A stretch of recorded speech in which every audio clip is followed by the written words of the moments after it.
Hey there, it's Mindy. I hope that you're doing well. I hope that you are taking those little baby steps each and every day to move your massage or bodywork business forward. And if you've been in my world for a while, you know I talk a lot about creating a safe container in your business.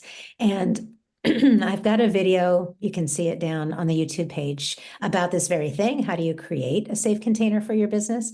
And one of the things that I get asked about a lot that's in that realm is how do I explain my modality if it's kind of a not very well known modality, particularly if it's light touch or esoteric work. It can be really hard to try to explain what you do, right? So I want to share a couple of ways today that will make that easier for you. Because remember, when you're creating a safe container, you are the person driving the bus for the session, right? So this is the way that I think of it. The person gets on the bus, I'm driving the bus, and we can go wherever that person wants to go. We can go as fast as they want to go. We can go as slowly as they want to go. We can just sit in the parking lot if they want for an hour, and they are on the bus.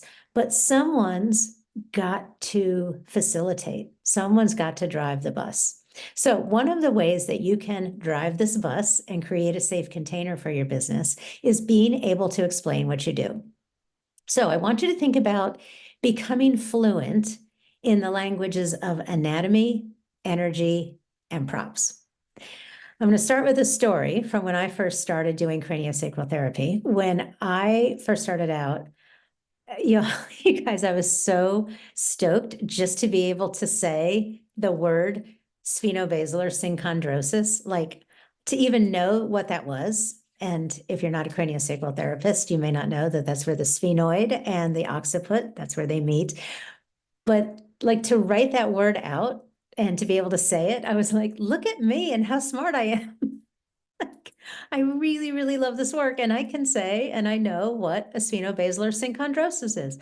So of course, because I was so excited, I thought that my clients and potential clients would be just as excited about that, right? So I would say, they'd say, well, what is craniosacral therapy exactly? And I'd go into this big, long thing about the dural tube and about this sphenobasalar synchondrosis. And you could just see people's eyes glaze over. They're like, I don't know what you're talking about. So how do you explain what it is that you do to people who might not have the same anatomy background? They might not have the same schooling or educational background that you do. The first way is to meet them where they are. And these are what I call the languages of anatomy and of energy. So if somebody comes to you and they ask you a question, listen to the question really carefully, and then use your skills to mirror the answer back to them in a way that will make sense to them, in a way that they can understand. For example, if somebody says, I'm interested in craniosacral therapy or Reiki or Alexander technique or whatever it is that you do, I'm interested in that, but I'm not sure if it will help me because I'm feeling like my chakras need to be balanced. I'm just feeling like I'm really off. So with that question, you hear chakras, you hear balance, and you know that the person is coming from a place of an energetic standpoint. So if you were to answer that person and say, you know, there could be a blockage in your sphenobasalar synchondrosis, that person's just going to turn off, right? They're just going to shut down because they don't know what you're talking about. Instead, mirror their language back to them. In this case, the language of energy. So if they say, my chakras feel off, I feel out of balance. You could say, well, yeah, craniosacral therapy could be helpful for something like that. In what we do is calm the central nervous system so that your chakras may be able to line up more in a more balanced and easeful way. Something like that, right? So you take what you know to be true, and you don't lie, of course, right? If you don't think your therapy will help, then say, no, I don't think that it will help balance your chakras, but you could try acupuncture or something else. But the point is to mirror back how the person asks you the question. Similarly, the language of anatomy. So if someone calls you up and they say, I'm interested in craniosacral therapy, but I'm not sure if it's for me. I've got these splitting headaches and my neck is so tight. Is that something that it could help? Well, if you start talking about balancing chakras to that person, they're going to have no idea what you're talking about. So again, mirror back what the way that the person asks the question. In this case, you can say something like, yes, it could be helpful. We're going to see if your occiput, which is that part of the back of your head, is compressed upon the top of your spine. We're going to see if we can decompress that. And I bet you're going to get some relief from your headaches that way. Right? So you're answering them in the same way that they're asking.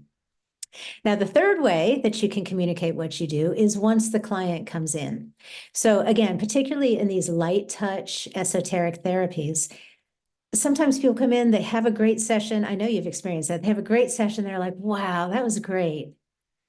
What happened? Like they have no idea really how this works or what's going on. So it can be really helpful in those cases to use props to try to ground the work as much as possible so that it's not just sort of floating up here somewhere and they don't know why they're feeling better, right? So in the example that I used, you could have an example of a model of an occiput in the top, the cervical vertebra, and say, here's what we're doing. Your occiput was smushed down like this. And you see here, when I put my fingers here, we're able to decompress. And that's why you kept getting those big, heavy sighs.